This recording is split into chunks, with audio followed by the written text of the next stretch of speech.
Hello, hi. So, ඔයා ලංකාවේ එක්කෙනෙක් නම් බලන් ඉන්නේ මේක ඔයාලට. ලංකාවේ නිවුස් පිළිගන්න එපා.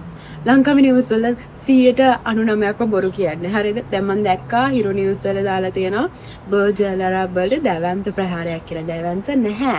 මොකද දැන් මෙහි මිසයිල් ඉරාන් වලින් එනවා. එතකොට ඒ ඉරාන් වලින් එන මිසයිල්ස් වලට මෙහෙන් මිසයිල්ස් දාලා ඉන්ටර්සෙප්ෂන් එකක් වෙනවා. එතකොට ඒක හැම මෙතන බ්ලාස්ට් එකක් කළා.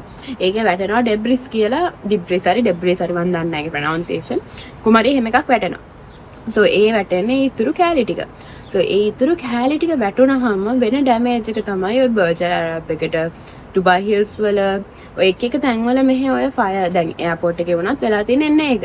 so මෙයාලා like ලංකාවේ නිවුස් වල එහෙම ලොකු in detail එකක් ඔයාලට නොදී තමයි like මෙහෙම ප්‍රහාරයක් වෙලා තියෙනවා. දැවැන්ත ප්‍රහාරයක් අරකද මේකද කියලා කියන්නේ. we are not panicking. we are not scared because we do trust the UAE government and so far it has been protecting us really well. They have avoided so many missiles.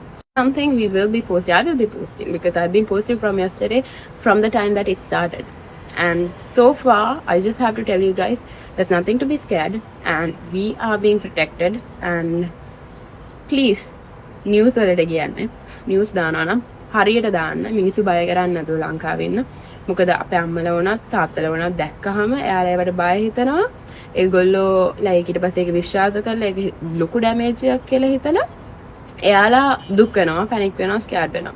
so ඒක නවත්තන්න පොඩ්ඩක් හරියට තොරතුරක් දෙන්න එළියට.